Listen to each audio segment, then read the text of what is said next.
Gang, welcome back to another video. We're here with Matthew again.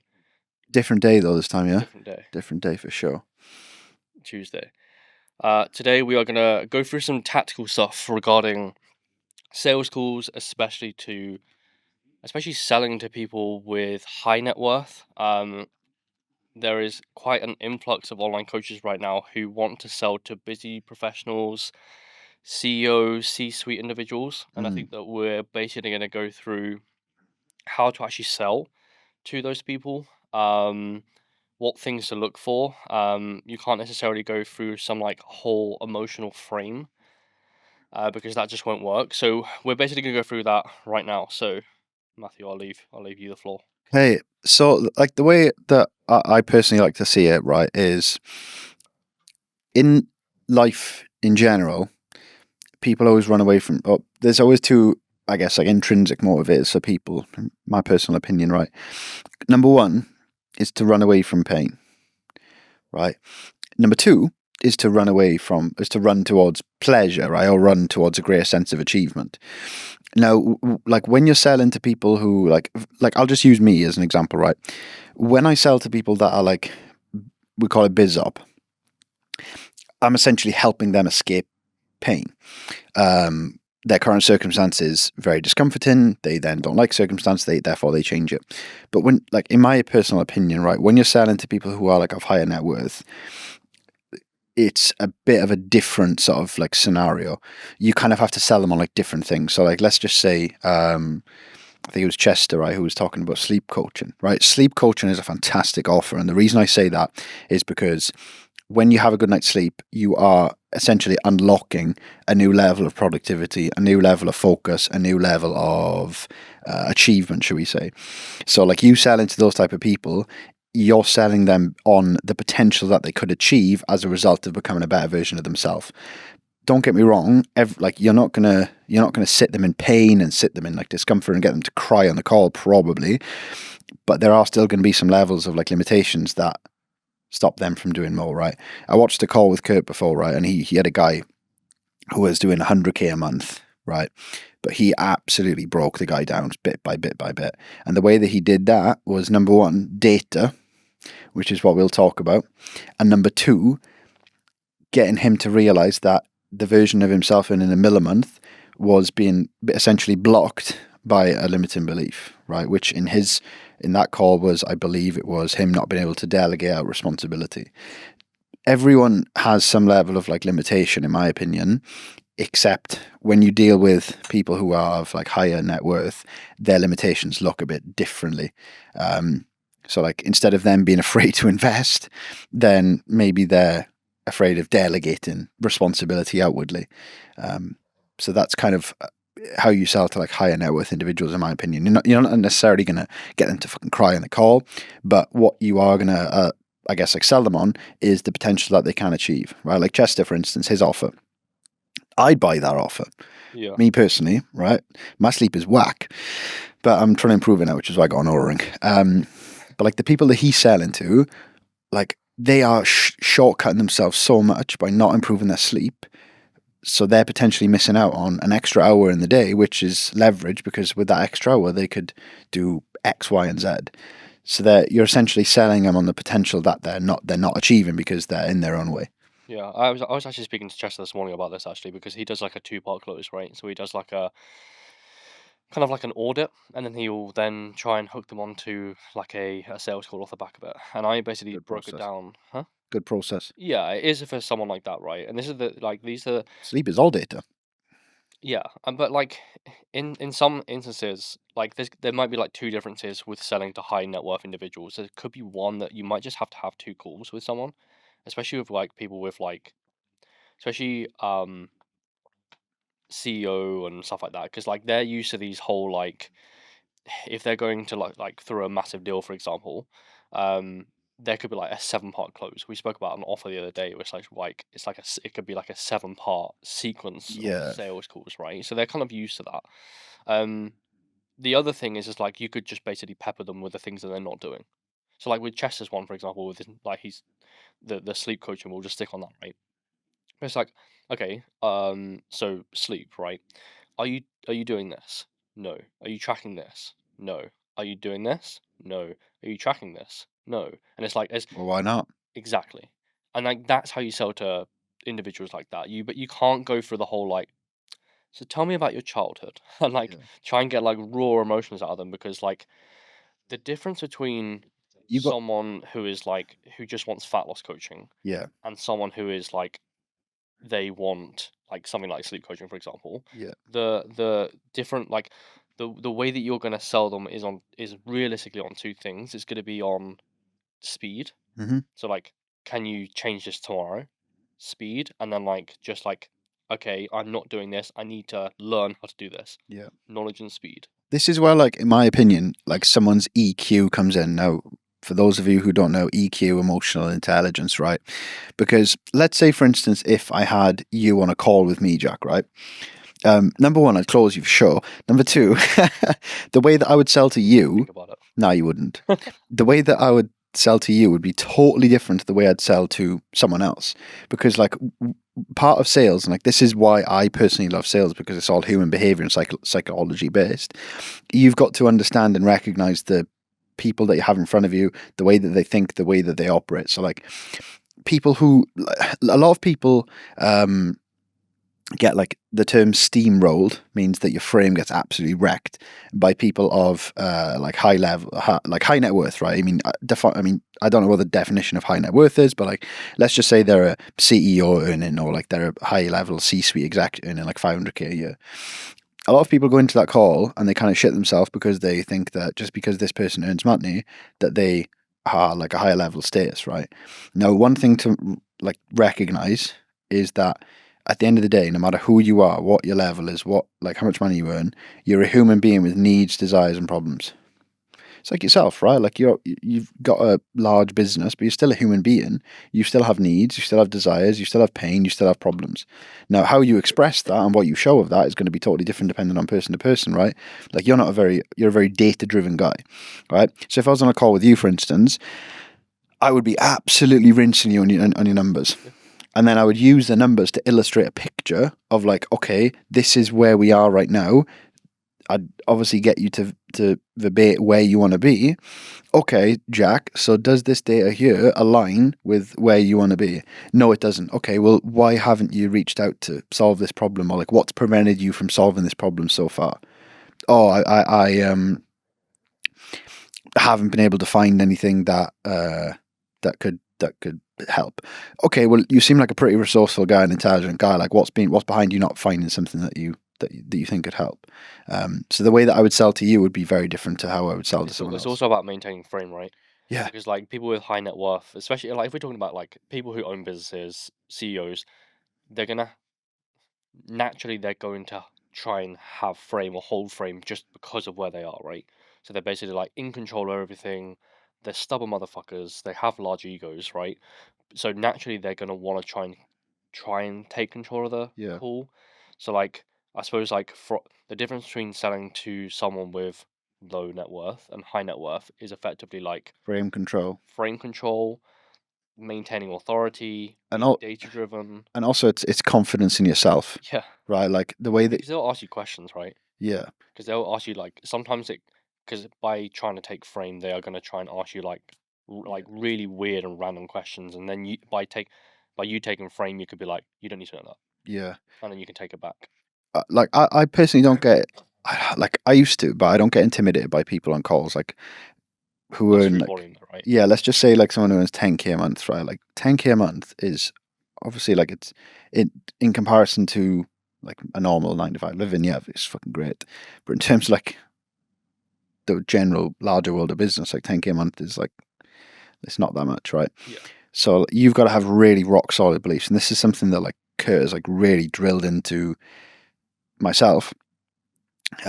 Is that you have to have like rock solid beliefs, because if you don't have rock solid beliefs, they can smell that and they'll run all over you. Yeah. And this is where it comes to like conviction, right? Like obviously being a closer is a lot different to being the business owner, right? But for like a business owner themselves, if you're selling to like higher levels of people, you've got to have conviction in what you're doing, because you've got to stand on business like with the people. Yeah. I think that the reason why a lot of fitness coaches go towards the C-suite that people with high net worth is because it's like, well, they have money. Yeah. So it's like, Doesn't mean they're going to give it to you. no, it don't. And that's kind of like the thing that I always talk to on like onboarding calls with TCT guys. It's like I wanna go to this. I'm like, okay, So you're going to be that type of person. we're gonna have to really like change our attack and everything else like that. Yeah. Also, like even from like a marketing perspective, like everything has to look like fucking awesome. Yeah. Like Because crazy good. how can you? The thing is that you've got to walk the walk as well. Because it's like if you were like, let's say you, right? You're trying to close me on something. No, if you were trying to work with coaches who make 100 grand a month, but you were recording reels with washing in the background, right? Like, are you going to appeal to that level of person? Probably not, right? And like, I don't want to keep banging on about congruence, right? But this is where, like, the standard that you set for yourself needs to be sky high, because then you want people to match that standard, right? It's like if you're trying to sell to like people who have high net worth, right? We'll just call it that. But then you have low net worth behavior. Are they going to buy? Like grammar. We always speak about that, right? Yeah. Like just basic levels of grammar, spelling marketing with 2 T's, spelling guarantee wrong. Like Yeah. you're gonna attract like Shite. yeah, and Yeah. like if you like, and this is like it comes through in everything. It's like lead gen gets tanked. The sales calls, you can't close them because you're trying to market and sell to this like the person up here, but like your language Reality is done that. it's like super like it's super down on the people that have no money, you know? Yeah. I always find with like people who like especially new coaches, they're like, I'm going to this person because they have money. I'm always like, no. Like start like just go normal. Earn your stripes. Yes. Because it's like, well, you can do that as you grow, as you come up, right? So like if you've got like thousands of fucking testimonials, you've got a really big name, like you're well respected, you've got great reputation, then you can go up there. But like at the start, just going towards like, oh, they have money, it's like that's fucking pointless, Yeah. you know? And it's also like when I get on an onboarding call with a client who's like 18, for example, it's like, well, people in my age don't have money, and it's like, well, yeah, but if you as an 18-year-old are talking to 40-year-olds and you're saying like, if you're a busy dad and you struggle with this and this and this, like the busy dad who's 40, who has completely different fucking pain points and trigger points, right? They're not going to listen to a fucking 18-year-old. Much the same as a high level individual is not going to listen to a brand new online coach. Yeah. Which is harsh, but like, Speaking of sales, just got a Stripe notification was from the pod. correct. That's why you scale your business, right? So you can have Stripe notifications when you're doing podcasts. Correct. But no, it literally is. It's about walking the walk, right? Like if you're not representing yourself to the highest extent and highest degree, you're not going to have the frame to be able to sell to that level of people, right? But I think like I personally, me personally, I enjoy selling to. I'm not going to say higher level people. I like a B2B sales call.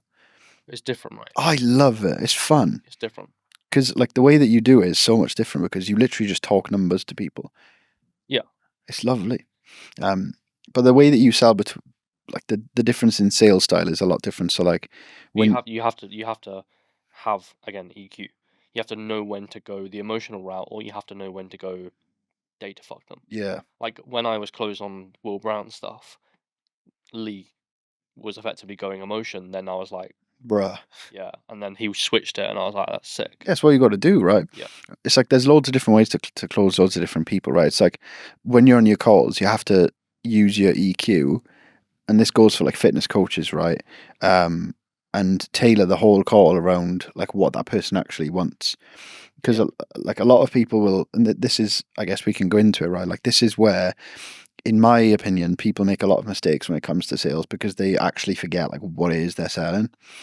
What I mean by that is, if you're an online coach and you're listening to this, you are not, for the life of you, you're not selling workout plans, tailored plans, nutrition, all that stuff, right? You are literally selling a transformation of someone's entire life. So like, that's what I see a lot of people doing, is they focus too much on like but I have really good sheets. I have an app. It's like, no one gives a fuck, right? And when you're on a call with someone, right, you need to really remember and really think about like what it is they actually want as a result of working with you. So like, let's say you help people lose weight. Your weight, them losing weight, like that's the, like, I guess like the first stage result, right? It's like if you were to earn 5k a month, okay, you've earned 5k a month, but what does that actually unlock for you that you haven't had yet, right? So it's like losing weight. What does you losing weight unlock for you that you haven't been able to have previously, you know? And for most people, it's like newfound level of confidence, health, blah, blah, blah, blah, blah. And a lot of people forget like what it is they're actually selling. I guess maybe even from a marketing perspective, they forget as well. Yeah, but this is like tying back to the whole like knowing what you're selling. Like this is a lot of fitness coaches right now are scared of like AI, right?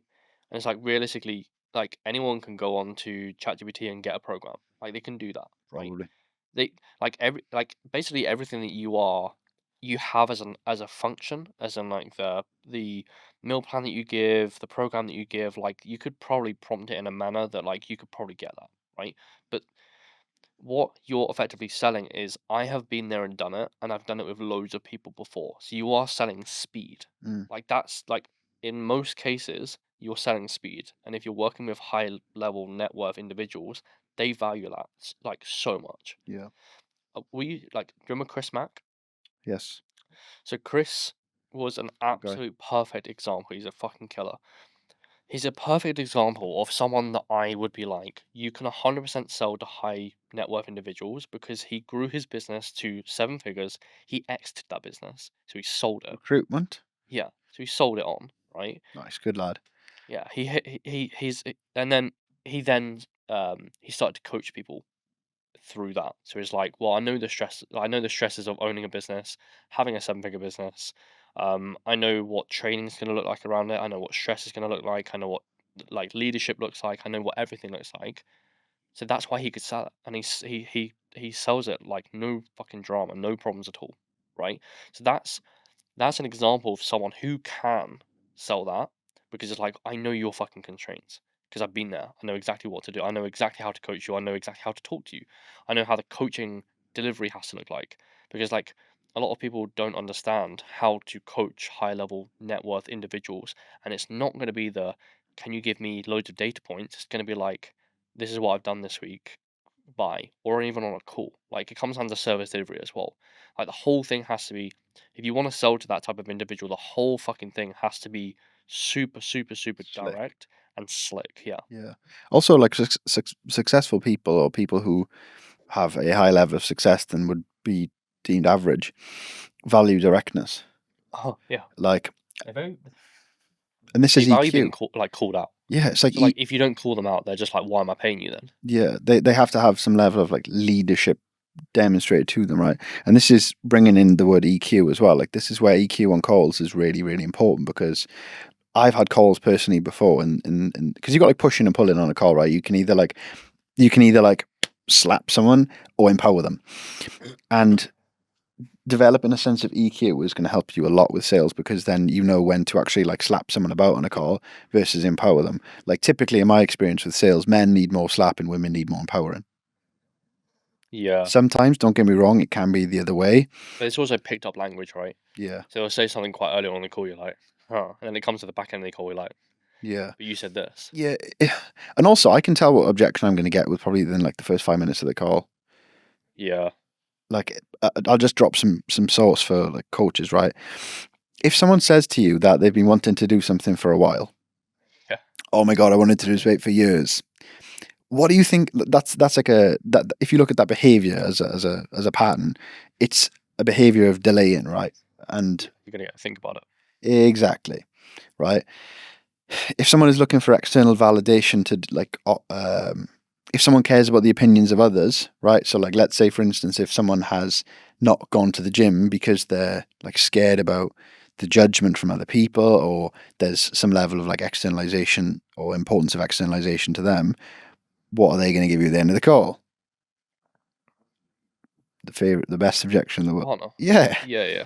So like people will tell you like what it is that they're actually like indirectly what objection they're going to give you at the start of the call. And this is why sales calls are so good, because you cannot slap well, you don't need to slap, but you cannot reframe someone or change their way of thinking without having a conversation with them. I've had 5 other calls. You're my 6th. Ooh, okay, Shopping around. yeah.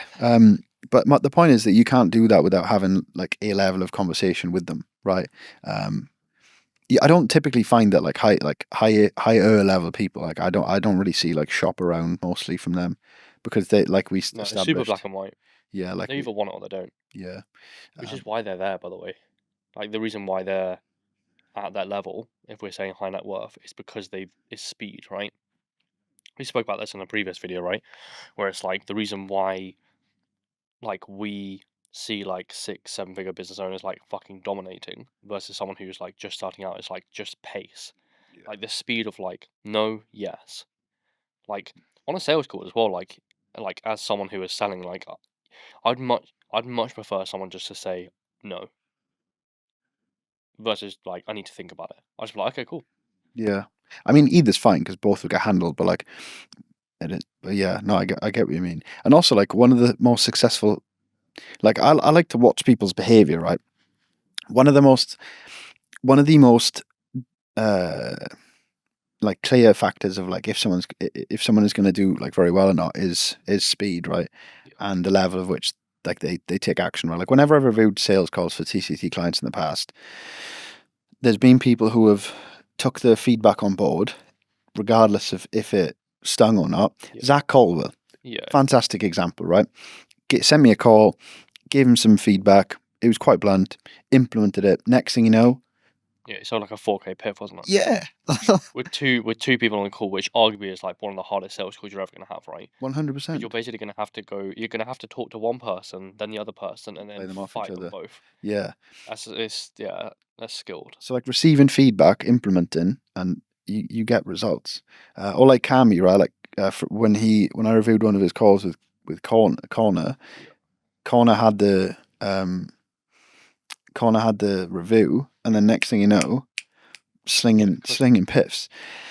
And like one of the biggest factors is like speed. And that's where you got to understand like what it is that people want. Like these, like the high net worth individuals, if you still want to speak about them, they value speed. And it all comes into EQ and like what there is that they actually want, and recognizing what it is they actually want as a result of having And help. then it's also like taking away stress, right? So like if you're someone who is higher up, you just the higher you climb, the more stress you are going to have, right? So the more decisions you're going to have to make, the higher the impact of decision as well. So if you make one decision that's got like a big effect on something, whether that be your business, whether that be just like you have to fire someone, whatever, right? Yeah. But like if you're basically saying I'm a fitness coach and I will take away the stress of this, so I will take the training stress away, because like instead of going around not knowing what the fuck you're doing, I will give you that Mm. daily habits, the energy. Like if you can, especially to someone who has a lot of money and they just have a lot of stress, if you can take away fucking stress, and again you can generate results at speed, and like there's different levels of like speed, because I think that like we know as humans, like, and especially like fitness coaches, right? You're not going to be able to get someone in incredible shape in one day. Yeah, it's not happening. However, you can have something called an activation point. What that basically means is like if someone's in service in the first 7 days, if you can get them a quick win, whatever the fuck that is, right? It could literally just be like, I feel so much better with this new diet plan, whatever. If you can get that, Boom. LTV fucking will just go sky high. And we've had people at TCT, right, where they have like gone through like a monthly option or whatever, or they've gone through like a split pay option. We sit on a boarding call with them, get them a quick win. They're like, "Can I just pay this all up?" Yeah. My favorite thing. Literally. Yeah. And also one thing I wanted to talk about, right? And I don't know why I didn't think, is the difference in level of success if someone pays in full Yeah. versus split pays. Now, I won't go into it too much because it doesn't really add any value, but maybe it gives you something to think about with like your clients. But like the level of, I mean, you can obviously attest to this probably more than I can, but like the level of success that you probably see people make if they split pay something versus if they pay in full is, to my knowledge, night and day. Yeah, there's less financial commitment than there's so like the difference between I don't know, something that's costing you like £100 a month versus like £1,000. With £1,000, you're like, that's gone out of my account. I need to fucking do this. Yeah. And like, and again, it comes down to like a few different things. One, like I've paid money, so I have to go and action this thing. Urgency. Two, it's more valuable, right? So like you can pay £100 over 10 months, but like whatever, you're not gonna notice that, right? Most people don't. Mm. But like, if you have £1,000 out and the person or the coach is saying go and do this, you're gonna fucking action it Yeah. because it's like, okay, cool, this person has said go and do this, so I by definition find this thing more valuable, right? Yeah. So like, it's more valuable. Um, Again, you attack things with greater, larger speed, Mm-hmm. right?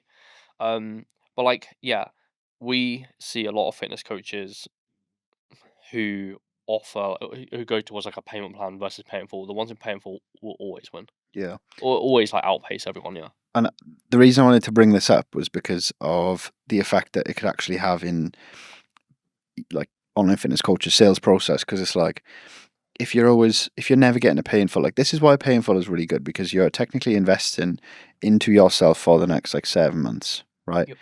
So and this is good for cash purposes, of course, but the other reason that it's good is for commitment as well. Because if you want your clients to commit for 6 months, if you want someone to actually like give it their all, then them investing is them obviously putting their money where their mouth is, right? It's like some people on a sales call, I will not allow them to split up the payment because I do not want them to split up their commitment. Yeah. Whereas like if like let's you had a call with someone last night and I was like, I'm going to challenge you to pay this in full because one of the things that you haven't done is actually commit to something for a long time. So I'm going to challenge you to put yourself in the most uncomfortable position that you can, and split pay it, and split pay it, and pay it in full, not split pay it. But like that's a really good trick to use on calls, in my Well, personal if opinion, they're to get more saying things cash. like I want to be a millionaire, then you can say that, right? Yeah, facts. But the reason I brought that up is because like I would love to see more coaches just absolutely gonna pay it in full to challenge the prospect to make a level of commitment to yourself. Because it's like, if you're collecting MRRs, yeah, MRRs all the time, yeah, it's nice, but it's like from a sales perspective, like you want to collect as much cash as possible. I can guarantee you that you would probably get better results from people if you were to get them to pay in full. Like me with my coach, for instance, right? Like I pay him every 8 weeks because I don't want to pay like monthly. It's weird. Who's But that, David? no, Tommy. Oh, sorry, your Yeah, my fitness coach. So I think if you like getting people to pay in full psychologically just does something different for them. And like from a sales perspective, it's really good because you get more cash up front, but then also from a like retention / client success perspective, which I have no like business talking about, then it would produce better Yeah, results. I mean the thing is with MRR that I typically find is you have to change a lot more frequently than you would personally like as a fitness coach. Right. So like, because like one, you have to have a really quick early in and win. So like if they're paying like 150 a month, like that first 7 days is like super critical. You have to get them a quick win. Mm. Then you have an activation point. Then like then they'll just pay you for ages. But when I was a fitness coach, my average client paying me was 18 months. I literally What off LTV? so yeah, retention. So Oh, okay. if someone started to pay me today, April, So like the lifetime of the client, yeah, they would stop paying me in like, December next year, yeah, average, by the way, October next year. average. So Yeah, I've just offboarded all of my fitness clients as in this March, right? really, Yeah. So I when did stopped you fitness stop? coaching in 2020, December 2022. I stopped taking on new clients. I said no, done. I had 7 clients left. So I offboarded a lot of people, stopped fitness coaching. I had 30 clients, so 30, yeah, 30-ish, 32 clients. I had 7, and that was what, like 2022, like what, 3 years? Or you just told them to go away? Yeah, I basically said like, you don't fucking need me anymore. Yeah, but like my point is, right, and they were like all monthly recurring. Sorry, my point of that is that you have to, in terms of MRR, you basically just have to change things more frequently instead of like the pay in full. I just got the painful.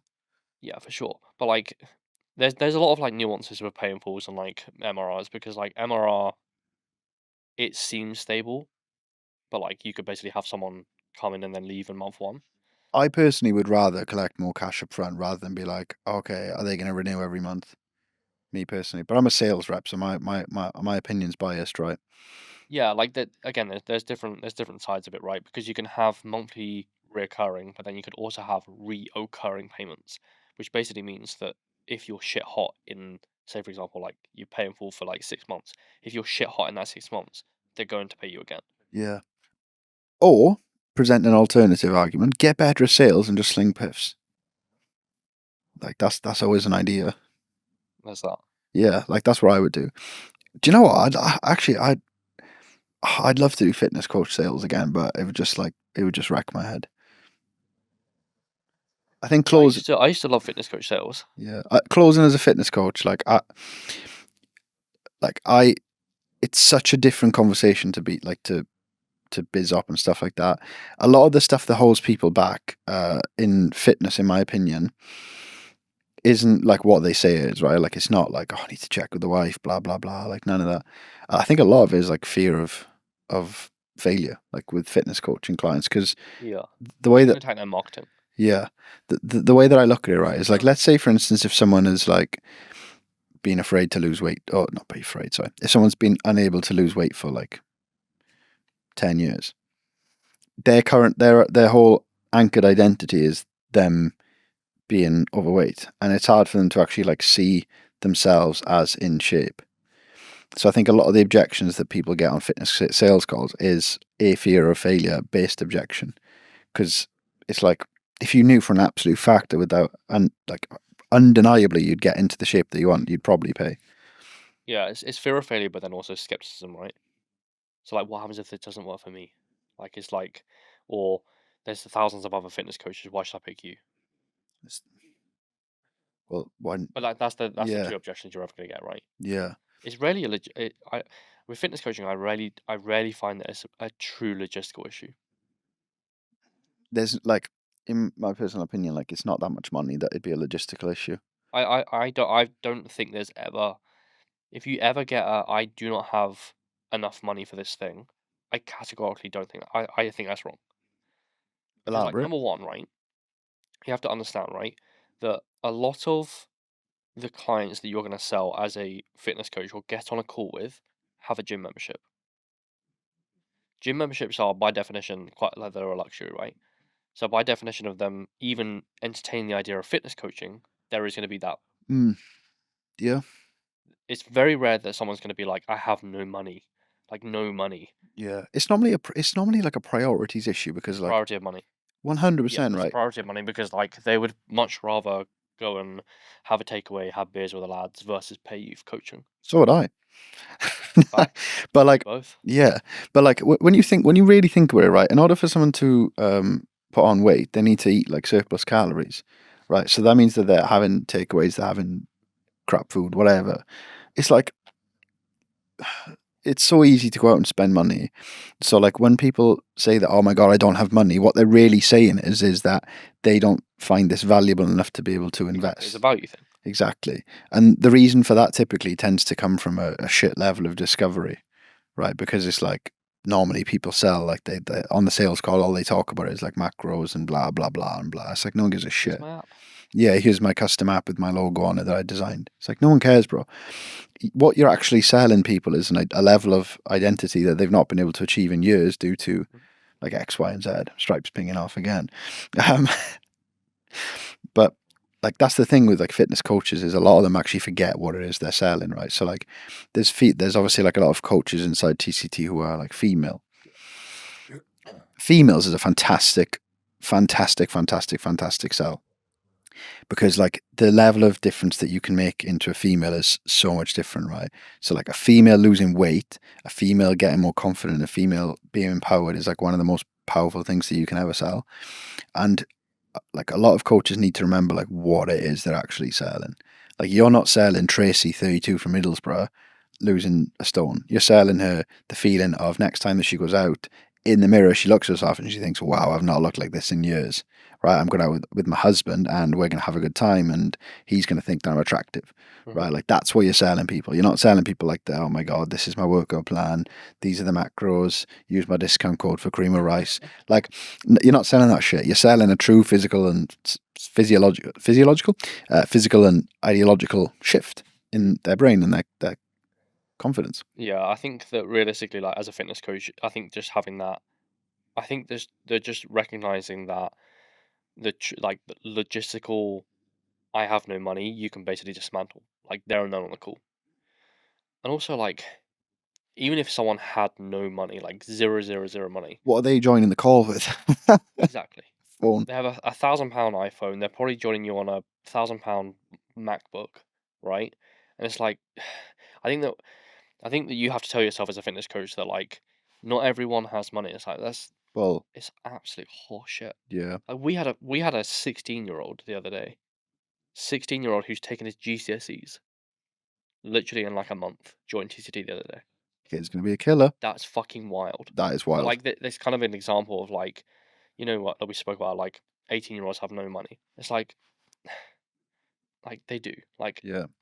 I have a belief that everyone has access to or is able to be resourceful enough to invest a level of money. yeah, And I can tell you that from first-hand experience myself, like investing in like my first ever mentorship and actually not having the money and getting into debt for it. sure. Like I did that because it was a priority in my life. Mhm. But I could either tell myself the story of, oh my God, I don't have money, or I could tell myself the story of, right, money is something that I don't have. It's a resource that I'm lacking, but how else could I go out and get it? Yeah. Which story or which truth, objective truth, is going to help me get to where I want to be? Yeah. Like I had, so when I was an engineer, I had like no like not like I had fuck all money, right?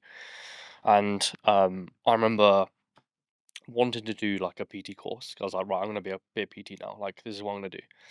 So I was like, shit, I've got like two main options here. One, I can go down to the bank and get a loan and then pay this PT course off, or I asked Nat for money. Wow. So I literally said, Nat, I need this money. Like, can I just borrow this and I'll pay you back monthly and I'll just go and do it and did it that way. That's like one of the first like.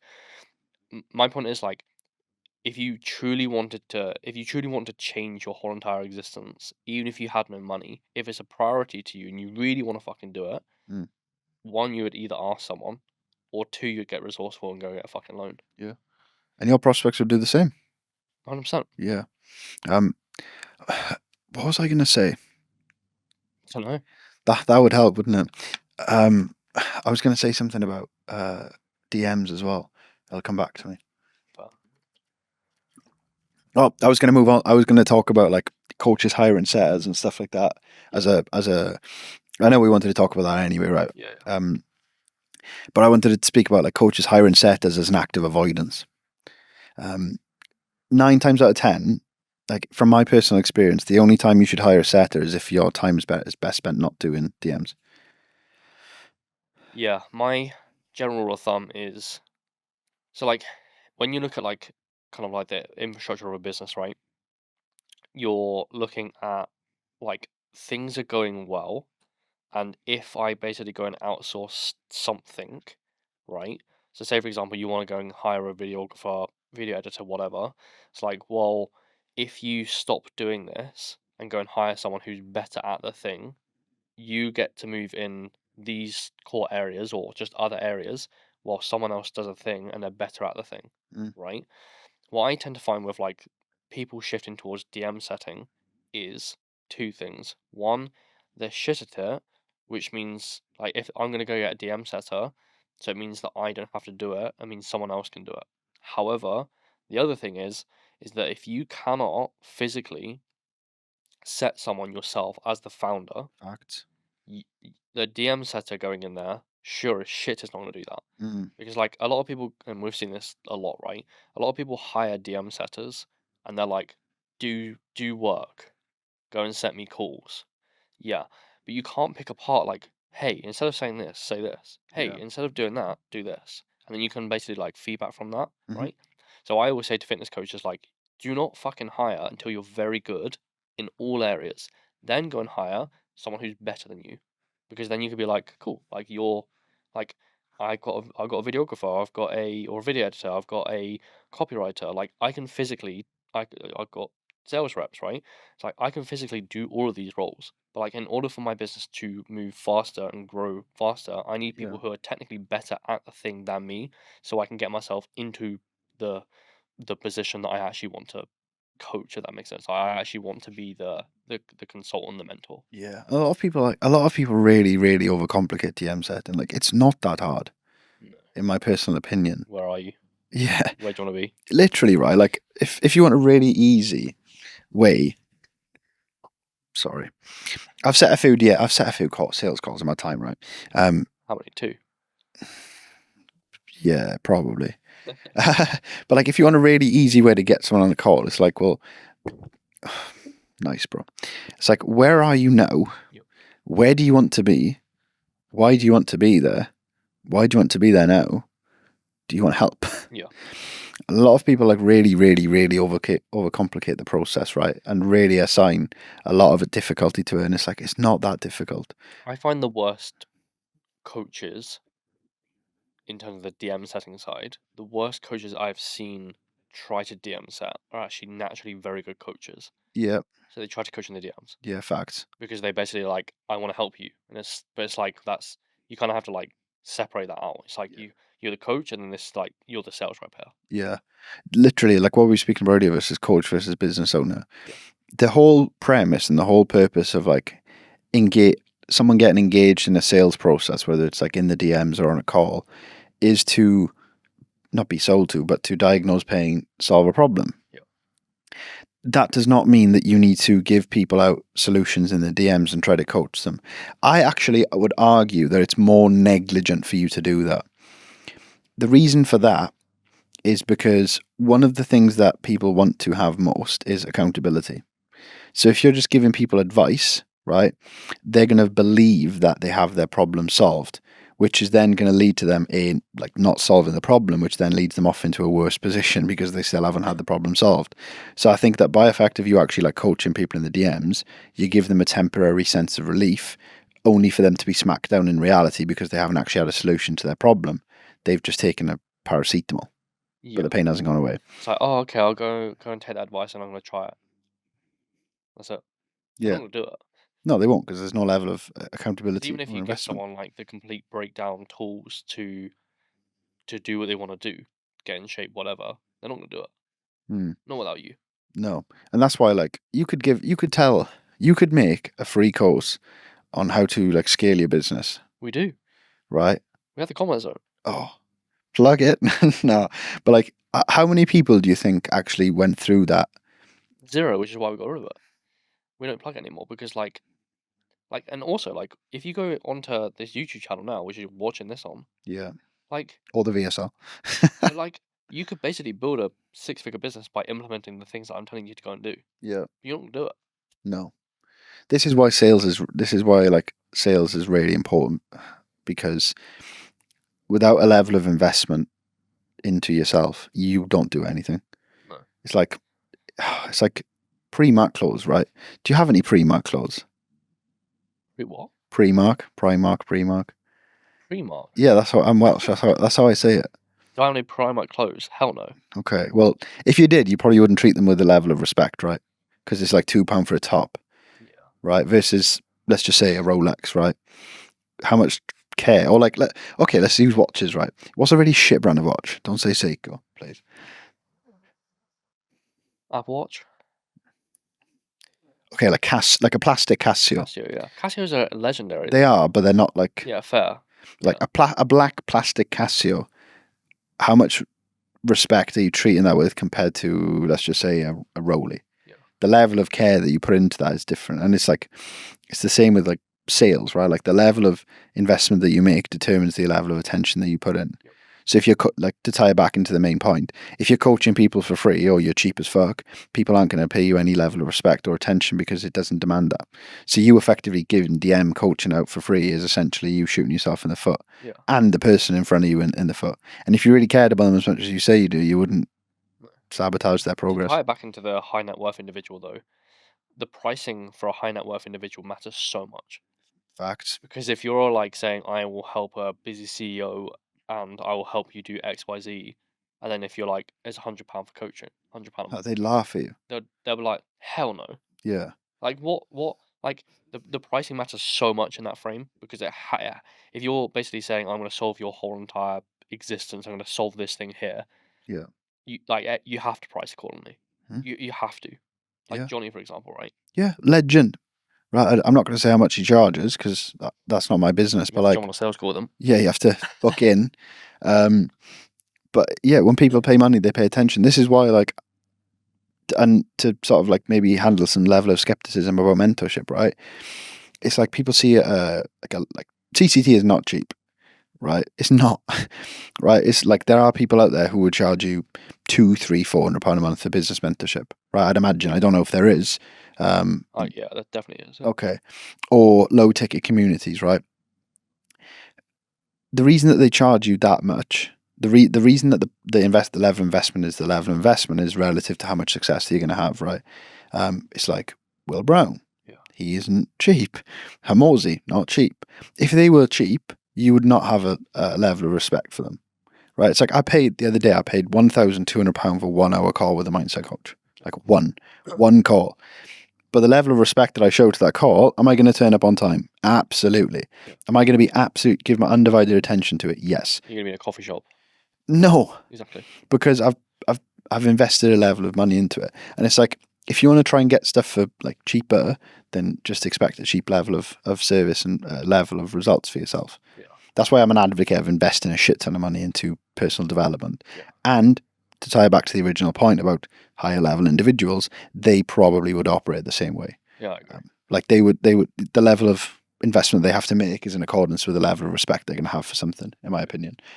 Yeah, but to go back to like the whole DM side, the whole like DM setting and like outsourcing, I genuinely wouldn't do it until I'm booking in 5 calls a week, maybe more than that, before hiring a DM setter. Yeah, I think if you're like, I think if you're close, if you're like, if you're getting into the position where like your time is better spent. Yeah, it's like trying to keep up with leads, right? Yeah, Because like if you're basically like I can't keep up with leads, plus like my service delivery is going to shit. I got 50 clients and like my response time shit. Like that is when you're like, right, I need to go and outsource it. yeah, But a lot of people try and hire DM setters when they have like 300 followers and they're like, I just can't be asked to do this anymore. yeah. You don't. A DM setter is supplementary to the level of success that you're already having for yourself. Correct. So like the way I kind of look at it is like people who take steroids, right? If your training's shit, your nutrition's shit, your sleep is shit, you taking steroids is not going to fix that. No. Whereas if you're in the gym, you're dialed in with your nutrition, you're dialed in with your training, and then you take steroids, you're probably going to have a better result. It's the same with like DM setters and closers, right? It's like if you've got a super dialed in process, you know how to book calls. If you've got good client results, you've got good amount of leads, then hire a setter, right? If you're just going to hire a setter because you can't be asked to do DMs and you don't want to solve that problem and you want to outsource it, personally wouldn't do it. Yeah. But like again, like I think there's like a whole subsection of the fitness business mentoring community at the minute that's basically like you shouldn't outsource because like it's bad. You should have a small team and blah blah blah blah blah. No. In my opinion, like having a team, having a killer team, creating culture, like having all that in place, having a team of like fucking 8 players is like that's gonna get your business from like 6 figures all the way to like 7 figures and beyond, right? But I think that like there's two sides of like well there's two I suppose like what would be the word? You could either hire too fast or coaches will hire too slow.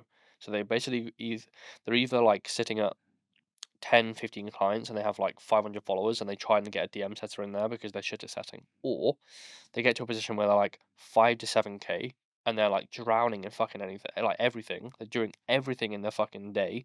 The DM setting, the closing, the fucking content, everything. And they refuse to hire because they're like, this is my money. Yeah. So it's like, there's two like things. The good thing is at TZT is we're basically like, don't hire here because you don't need a fucking DM setter here. Yeah. Like you don't need it right now. And then when you get to this position, we're like, go and outsource. Yeah. I used to be a DM setter, and I can say this with full chest, but like hiring a DM setter doesn't solve your problems. No. It just adds another string to the bow, right? Like I used to, like, when I had my agency, there were some people who I genuinely refused to take their money, essentially, because they were just offering it to me because they weren't in a position to have a setter. If you think you need a setter, I'd probably wait a couple of months and reevaluate.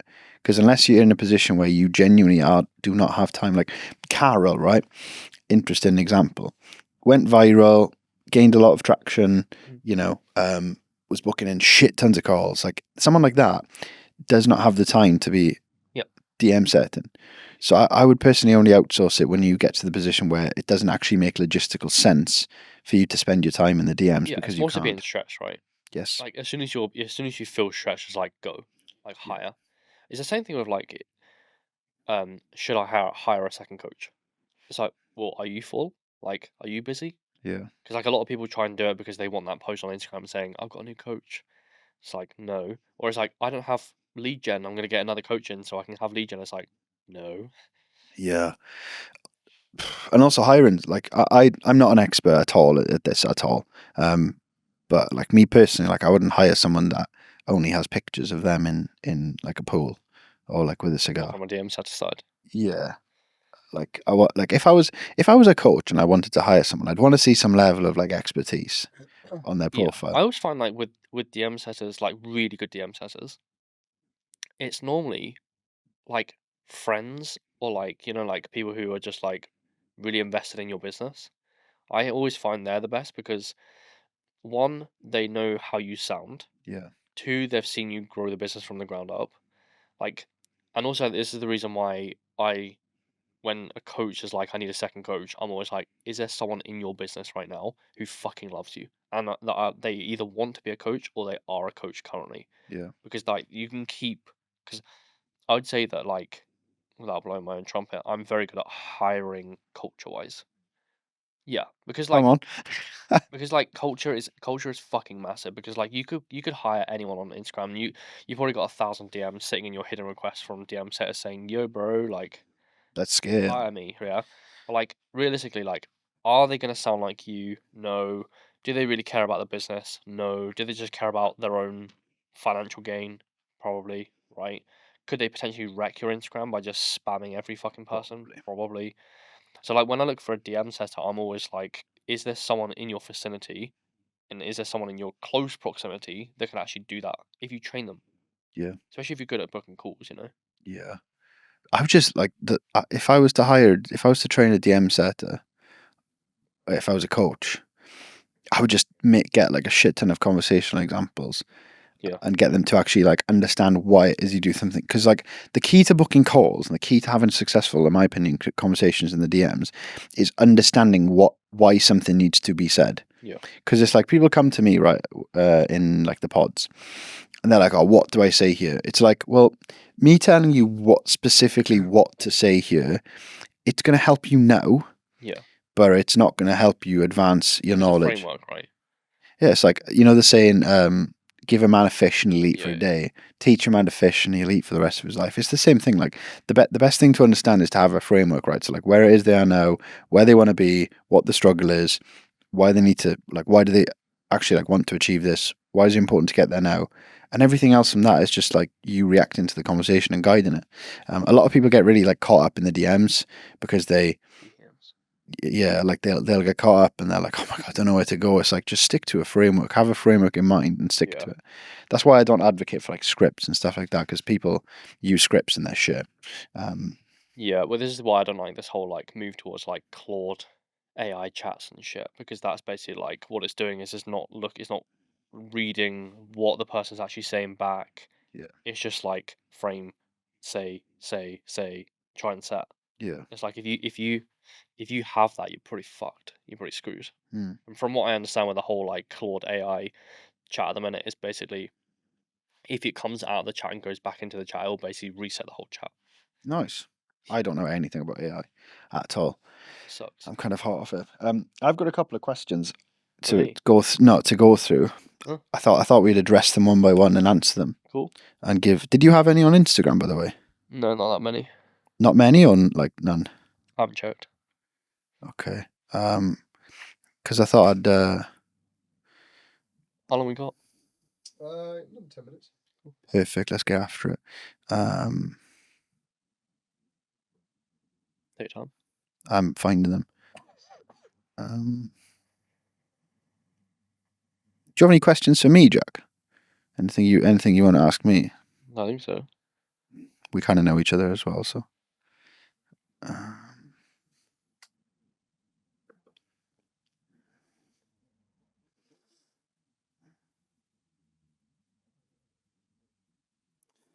Okay, so we'll start with Mr. Chester, right?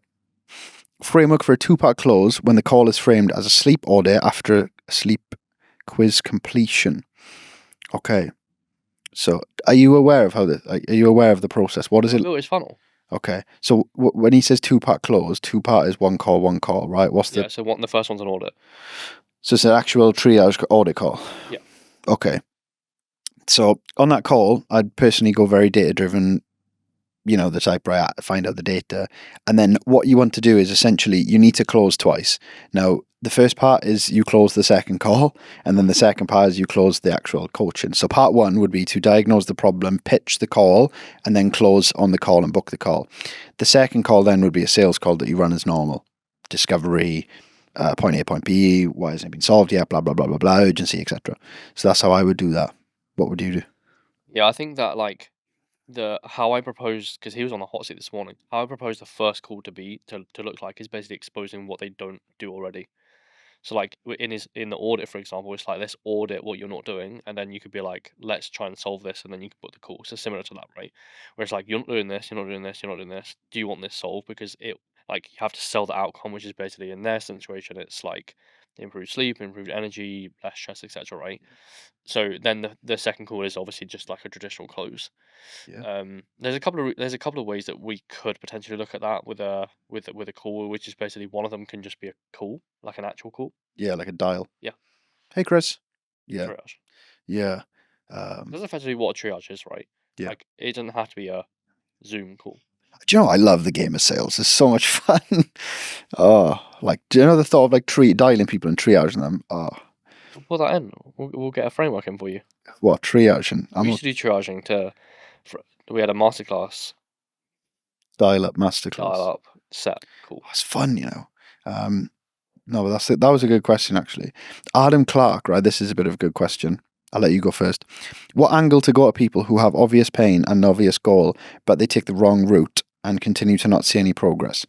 For example, I've got a guy who I've been in the convo with for ages, and he's recently jumped on Mounjaro after saying no to a call with me, and he's having bad side effects because his diet is out of control. Yeah, it's hard to basically say, like, I told you so, right? Because the emotional side of you would be like, well, yeah, obviously. But like, you have to come at this from a business owner's perspective. It's just like, there's a couple of ways that I could look at this. One of them is going to be like how much are you paying for Mounjaro? Like, are you paying money towards it? Or like, are you paying money for it? Because if yes, it's like, well, just drop it and then just get coached. Like, I'd be super direct with that. Yeah. Also, it's like, how long, you could basically just ask, the second option is like, how long are you prepared to feel like shit, basically, and have these side effects? So it's like, well, you're taking this thing and expecting like, you're expecting fat loss, but you're taking this thing and you are having side effects. It's like, well, how long are you willing to continue feeling this way? Yeah. And if it's like, well, not long, it's like, do you just want to get coached? Yeah. Yeah. No, I like that. Yeah, your person, that's like literally you as a person, just very direct and blunt. Yeah, I am. In your sales style as well. Me personally, like, I like, have you know the phrase telling is selling? Yeah. It's like, if you tell people, oh my God, you feel like shit, blah, blah, blah, blah, blah, like they're just going to shrug it off. With that, right, like, basically the way that you basically want to cook that person there, because they're doing something that they know isn't going to help. So I'd come at it with more like a consultative sort of style. Like, well, do you feel like being on Mounjaro has like actually helped you with X, Y, and Z mirroring, problem? right? Yeah. Yeah. Just asking the question. No, I don't. Okay. How come? oh, because I it's not helped me with the diet. Okay, so like if the diet is the problem and it keeps being the problem, like where do you feel like that would get you? Oh, it wouldn't get me here, blah blah blah blah blah. Okay, so like what do you feel like needs to change then? And then I'd go down that route. So I'd get them to I'd lead them to their own answer, or lead them to the answer that I want through questioning and asking open-ended questions as well. Because if you ask like closed-off loads questions, of people are they won't ask with an open-ended or they won't in the DMs they won't end with an open-ended question. exactly. They're like no one's replying to me. It's like we haven't. You're just saying something to them, and like it's an end of conversation there, right? Yeah, if you don't ask questions, you're not advancing the It's like a conversation. girl, right? You taken for a drink. You're not just gonna if she asks you a question, you're just gonna answer and just not give her a question back. You okay? Yeah. Basically, I mean, that's what I do. I'm joking. that's why you don't close. What? How to best deal with low-paying prospects, i.e., average gym goer okay with progress, looking to step things up a notch, not exactly a lot of pain. I think this is a challenge, like a limitation on you actually challenging someone. Yeah. And the reason I say that is because like if people are wanting to step up a level or take it up a notch in that language, what is it that's actually behind them doing that? If they were in no obvious pain, why do they want to step it up a notch? If they were completely content and happy, why step it up a notch? What's the context like? They're going to the gym already. Yeah, But why are they going to the gym already? exactly. Yeah. There's always more pain behind it. But yeah, you wouldn't go to the gym consistently and not have pain because you're trying to fix something. Exactly. Yeah. And then we've got coached by Jesse. The DMs and moving into booking the call, knowing when the right time is, essentially. What's the question? Well, like, how do you know when the right time is to book a call? The framework. Where are they now? Where do they want to go? Yep. Roadblock. Why can't they get it themselves? Coaching. Okay. Effective openers, cold and warm for building trust in the DMs. Just honestly, just send messages. Warm's pretty easy, right? Like inbound. Yeah. Because like, say for example, like, authoritative frame. So like, you could basically be like in the gym and you're like, if you can't feel your hamstring whilst doing an RDL, here's how to fix it. Did this help? Yes. Cool. Why did this help? Do you have shit hamstrings? Blah, blah, blah. And you can just basically move through the frame there. So warm's pretty easy. Cold, I wouldn't say cold, right? Cold is, Like cold for most people is outreach, right? yeah. Because people assume that cold DMs is basically like outreaching to people. Cold DMs is not that. Cold DMs is like you're messaging someone outside of your following, Yeah, and who don't know you, have never met you. but they're watching you. Yeah, it's like cold approaching a girl is going up to a girl that doesn't know who you are and speaking to them, right? But like for me personally, like when I was DM setting, the biggest thing that I'd want to do straight away is build trust. Yeah. With like cold people, and the way that you do that is to make them feel like they have a gratitude to you to trust you. So what I used to do is like, and what I kind of like still am an advocate of is like leading with value and leading with resources. Yeah, resources. Because then it's like, oh my god, this guy's just coming here giving me free stuff, and then off the back of that, you can then get to grips with like what their problem is, and then you can just go through a framework. Yeah, it depends on your offer though, because like without offer, it's like, are you here to grow your business? And they're like, yeah. It's like, all right, and you just go into a frame, right? Yeah. Whereas like fitness coaches, I think that leading with a free resource is always killer. Yeah, because like normal B2C, right? Like they don't know what a lead magnet is. They just think like, well, I don't know what they think actually, but like they don't know what a lead magnet is. So they're not going to go, oh my god, he's giving me the lead magnet. Let's see, like I don't know what a nurture sequence is. I don't know what a Unless you're micro in off. sales, like Yeah, but like not, like most people aren't in sales. Yeah. And then the last one, a lot of people I DM give the impression that they don't have a goal or are unsure. You haven't found the goal. Yeah. If their message, like if someone is speaking to an online coach and taking the time out of their day to message people or message online coaches on Instagram, chances are they have a goal. It's just you have not found it. Yeah, it's like I think that a lot of online coaches don't understand that like it says coached by Jack. Like it literally says like online coach. They see all your content, they see your stories. It's like if they're replying to you, they're very, very hyper aware of what you do, who you are. What you promote. Yeah. Yeah. Also, another thing as well, like I'll personally, nice. Like a lot of people go on about like, oh, I'm scared to message people and stuff like that, right? There's a really good feature on Instagram. I don't know if a lot of people know, but it's called the block feature.